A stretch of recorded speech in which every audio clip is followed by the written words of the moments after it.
Eto na nga mga sangkay, si Senator Bato ay naninilikado ngayon.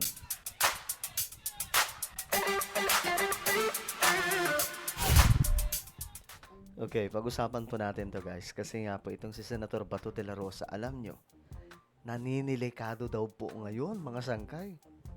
Naku po, ano ba nangyari? Pag-usapan po natin to mga sangkay. Anyway, before tayo magsimula, sa mga hindi pa po dyan nakakapag-subscribe sa ating YouTube channel, tayo po ay 1.59 million subscribers na po. Ayan, ang dami na po natin. Kaya naman sa mga hindi pa po dyan nakakapag-subscribe, nako, ano pang hinihintay nyo? Pasko? Huwag nyo nang paabutin ng Pasko. Makikita nyo po yung subscribe button sa baba ng video na to.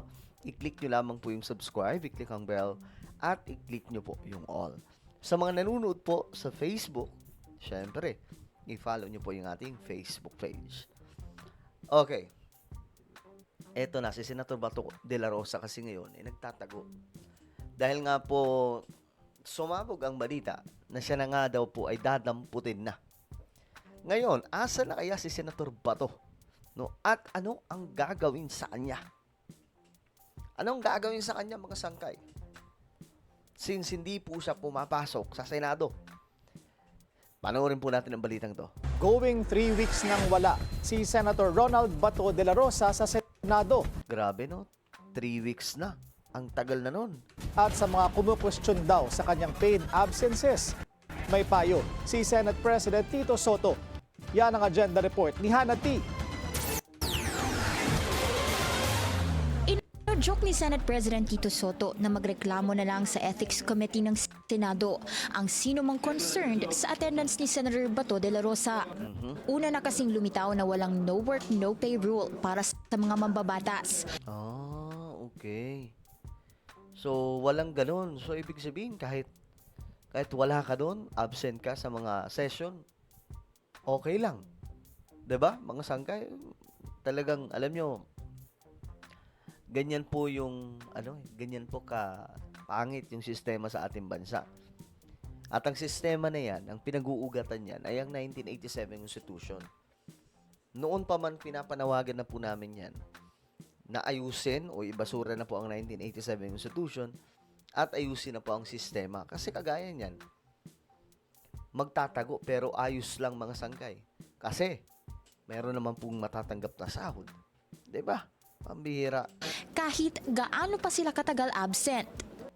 Siguro kung mayroong mga kababayan tayo na gustong tanungin itong ganyan, at saka gustong panagutin ng isang legislator, mag-file sila ng ethics complaint. Ito ang magandang remedyo.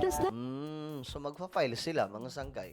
So doon, kapag mag-file po sila sa Ethics Committee, ngayon, doon pa lamang po magkakaroon ng tamang proseso para dyan. Kasi ngayon talaga sabi pa nga po ni Senator Lacson nagkausap daw sila ni Senator Bato. Ang sabi daw po ni Bato, mga sangkay, i-break niya po yung record na ginawa po ni Senator Lacson o napagtatago mga sangkay kasi naganyan na rin po si Senator Lacson pero hindi po yung katulad kay Senator Bato na dadalhin po talaga sa dahig. Medyo matindi to mga sangkay. Mas kawawa siya dito. Para matalakay natin yan. Magtatatlong linggo ng missing in action si Senator Bato de la Rosa sa Senado. Kasunod ng report ng Ombudsman na may arrest warrant na raw ang ICC laban sa kanya. Kaugnay na madugong war on drugs ng Duterte administration. Una nang kinwestiyon kung dapat na bang mag-craft ng Senate rules kaugnay ng pagpapasahod sa mga senador kahit absent sila. Alam nyo, dapat po ayusin na yan Ang pinaka-ko dyan, mga sangkay concern, yung buong system. Kasi kagaya po niyan, yung korupsyon, dahil po yan sa sistema. Itong nangyayari naman po sa Senado, dahil din po sa sistema ng saligang batas natin na wala po talaga sa ayos. So bakit hindi pa po ayusin yung 1987 Constitution? Diba mga sangkay? Nakakalungkot lang. Sabi pa nga, kahit daw magpalit po tayo ng kung sino pa mga presidente, ganun lang din mga sangkay kasi yung sistema wala po sa ayos. Pero duda si Soto kung makakapag-amyenda ng ganitong rule. Allotted na rin daw ang budget para sa sweldo nila. May hirit pa si Soto. Sa Congress nga, mayroong isang buong taon hindi mapasok eh.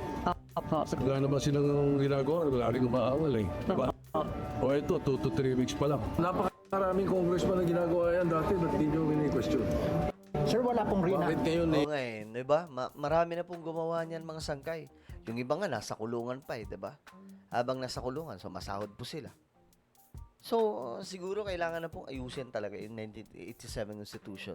Kaya nga lang, ang unang umaayaw dyan, yung mga dilawan at mga Duterte fanatics na mga ng mga opisyal. So, talagang ang hirap mga sangkay ayusin yung sistema sa Pilipinas. Ang senator na papag-initan sa 2-3 linggo hindi pumasok.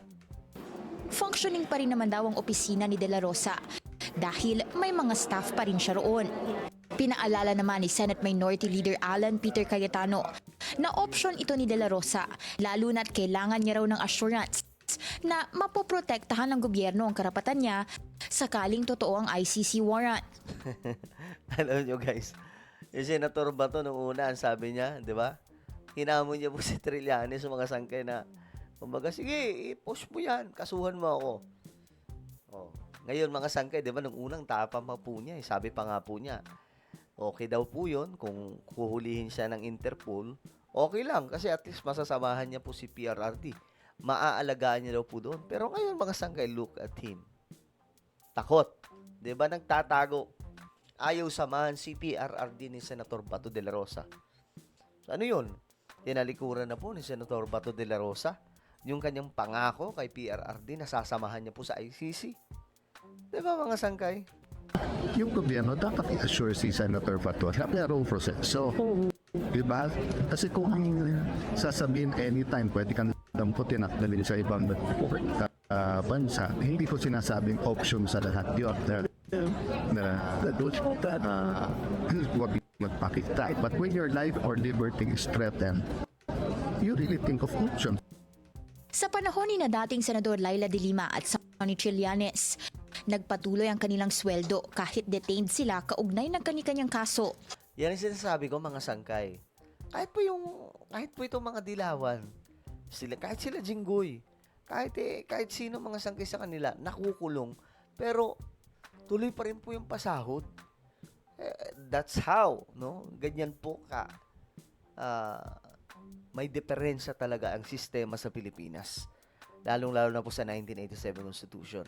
Nakapag-file din sila ng legislation habang nakakulong. Kita nyo? Nagtuloy-tuloy din ang sweldo ni Senate President Pro Tempore Panfilo Lacson. Kahit nagtago siya ng higit kumulang 1 taon kaugnay ng isang criminal case noong 2010. Diba? Nagbiro pa raw si De La Rosa kay Lacson nang kamustahin niya ito. Ani De La Rosa, i-break daw nito ang record ni Lacson pagdating sa pagtatago. Hanggang ngayon, wala pa rin daw personal communication si De La Rosa kay SP Soto tungkol sa kanyang absences. Base sa Senate rules, ilan lang sa mga nakalagay doon ang quorum at penalties, gaya ng suspension o expulsion kapag may disorderly behavior ang isang senador. Ay, nako po. Well, at least nakita po natin na naduduwag din pala si Senator Bato de la Rosa. Alamin yung opinion, guys. Comment down below. Mayroon po tayong YouTube channel. Ito po ay Sangkay Revelation. Hanapin nyo po ito ngayon sa YouTube. Kapag nakita nyo na, i-click nyo po yung subscribe, i-click ang bell, at i-click nyo po yung all. Ako na po ay magpapaalam. Mag-iingat pong lahat. God bless everyone.